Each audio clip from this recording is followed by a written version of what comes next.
മുഖ്യമന്ത്രിക്കെതിരെ പലതരത്തിലുള്ള വിമർശനങ്ങളും ആരോപണങ്ങളും ഇപ്പോഴും ഉയർന്നു നിൽക്കുന്നുണ്ട്.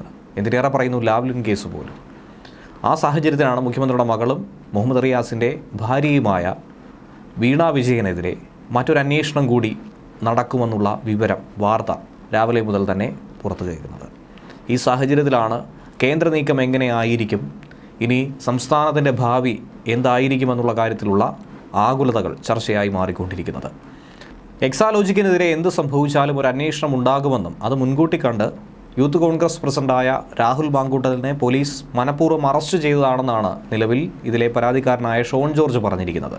കോട്ടയം ജില്ലാ പഞ്ചായത്ത് അംഗവും മുൻ MLA PC ജോർജിൻ്റെ മകനുമായിട്ടുള്ള ഷോൺ ജോർജ് രജിസ്ട്രാർ ഓഫ് കമ്പനീസിന് നൽകിയ പരാതിയുടെ അടിസ്ഥാനത്തിലാണ് ഇപ്പോൾ എക്സാലോജിക്കിനും CMRNലും കേരള സംസ്ഥാന വ്യവസായ വികസന കോർപ്പറേഷനുമെതിരെ ഒരു അന്വേഷണം പ്രഖ്യാപിച്ചിരിക്കുന്നത്. ഇതിൻ്റെ അടിസ്ഥാനത്തിലാണ് ഈ സംഭവത്തെക്കുറിച്ചും രാഹുൽ മാങ്കൂട്ടത്തിൻ്റെ അറസ്റ്റിനെക്കുറിച്ചും അദ്ദേഹം ചേർത്ത് പറഞ്ഞിരിക്കുന്നത്. എക്സാലോജിക്കിനെതിരായിട്ടുള്ള അന്വേഷണത്തിൽ നിന്നും ശ്രദ്ധ തിരിക്കാനുള്ളൊരു മനഃപൂർവ്വമായ ശ്രമമായി തന്നെയാണ് രാഹുൽ മാങ്കൂട്ടത്തിൻ്റെ അറസ്റ്റിനെ നമുക്ക് നോക്കിക്കാണാൻ സാധിക്കുന്നതെന്നും അദ്ദേഹം പറഞ്ഞു.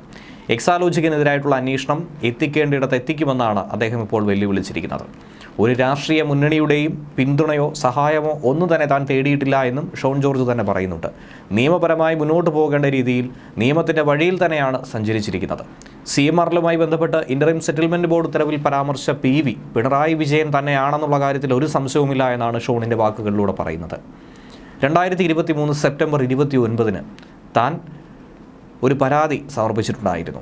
ഈ മാസം 5-ാം തീയതിയാണ് CMRലും KSIDCയും കമ്പനി രജിസ്ട്രാർക്ക് വിശദീകരണം നൽകിയത്. ഈ മറുപടി രജിസ്ട്രാർ ഓഫ് കമ്പനീസ് തനിക്ക് നൽകിയിരുന്നു.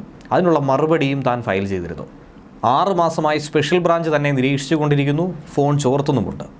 എക്സാലോജിക്കിനെതിരായിട്ടുള്ള അന്വേഷണത്തിൽ നിന്നും ശ്രദ്ധ തിരിക്കാനായി ചിലപ്പോൾ എന്തും തന്നെ സംഭവിച്ചേക്കാം. തന്നെ ആരെങ്കിലും അപായപ്പെടുത്തിയാലും ഈ കേസ് മുന്നോട്ട് കൊണ്ടുപോകാൻ 5 പേരെ ചുമതലപ്പെടുത്തിയെന്നാണ് ഷോൺ ജോർജ് പറയുന്നത്. കോർപ്പറേറ്റ് അഫയേഴ്സ് മന്ത്രാലയത്തിന് മുൻപിൽ ഈ വിഷയത്തിലെ ഏക പരാതി അത് തൻ്റേത് മാത്രമാണ്. കോടികൾ കട്ടവൻ ഒരു മാങ്ങ കക്കുമ്പോഴായിരിക്കും പിടിക്കപ്പെടുക. അത്തരമൊരു മാങ്ങയാണ് എക്സാലോജിക്കെന്നും അതിലൂടെ അദ്ദേഹം പറഞ്ഞിരിക്കുന്നത് നിരവധി അഴിമതിയും മാസപ്പടി എന്ന് പറയുന്നത് ഒരു പുകമറ മാത്രമാണ് എന്നുള്ള ഒരു വിവരവുമാണ് പുറത്തുവിടുന്നത്.